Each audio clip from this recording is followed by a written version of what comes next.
Thank you, Presiding Officer. And let me start on a note of consensus that I hope we would all agree with.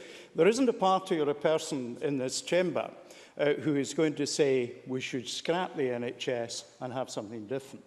We're having a debate about how we all wish to improve the performance of the NHS, to support the people in our country with a free, at the point of need, health service. Very much the Chinese model of providing health that goes back thousands of years. You only paid your medical practitioner when you were well, and you had access to their skills when they were ill. And that is, in essence, what our NHS is about. Now, of course, the history of how we got to here is a long one. If we look at death records from the Victorian era, we'll find about 50% of the records show that people died without any medical attendance certifying as to cause of death. Access to health services 150 years ago was a privilege available only to the few.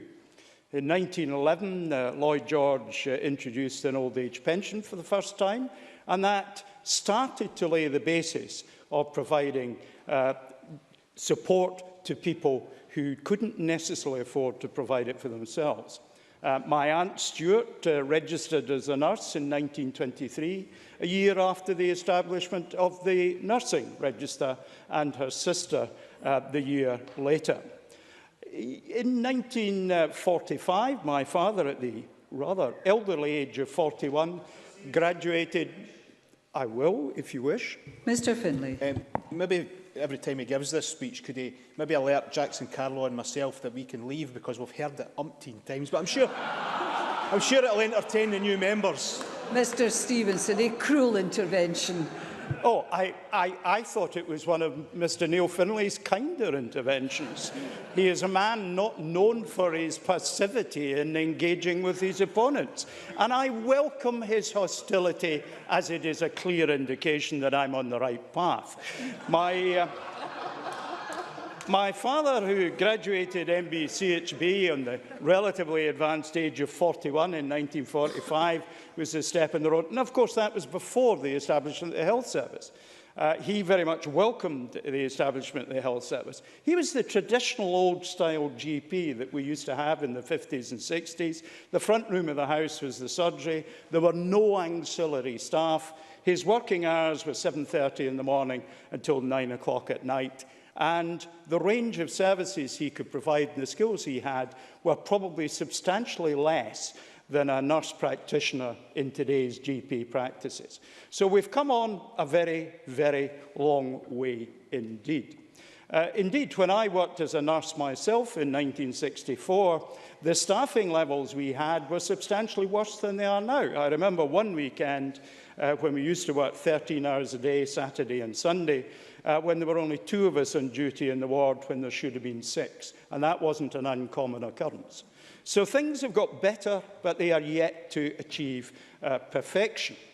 We have an ageing population. I'm not, thankfully, Gil Patterson, the oldest person speaking in this debate, but I'm one of those who might reasonably expect in the near future to make greater calls on the health service.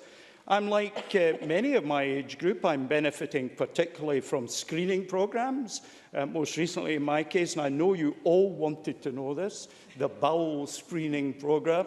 Details will be available at the back of the chamber later. And of course, my wife and others of her age group have for many years been experiencing different kinds of gender-related screening that are appropriate to them. Because I think Brian Whittle was absolutely right. Preventative care is a very important part of achieving health for us. Now, I want to just say a word or two about rural services, because a lot of my constituency is essentially a rural constituency. When I first got elected in 2001, dentistry in the northeast of Scotland, I found it impossible to get either a National Health Service dentist or even a private dentist. Such was the shortage. But now we have a good dental health service, in part because of actions by the previous administration, continued and supported by the present administration, but threatened by Brexit, because most of the new dentists have come from Poland. They're excellent dentists. They're highly respected and valued by people in their communities. And that is, of course, a pattern that's repeated right across the way. And, of course, in dentistry, my first dentist was unqualified. So in dentistry, too, we have made enormous progress.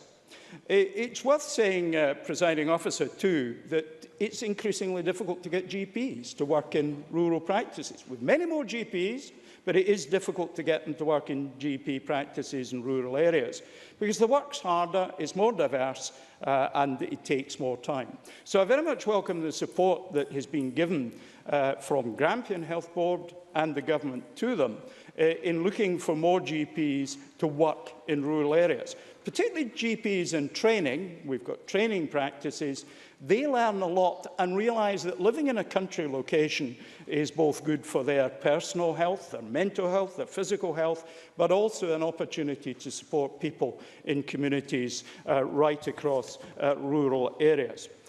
I'll just say one final thing, Presiding Officer. Very brief final thing. Let's get the Tories really on message on preventative care. Let's get them supporting minimum pricing for alcohol. That would be a good start. I could give you another dozen if I had time.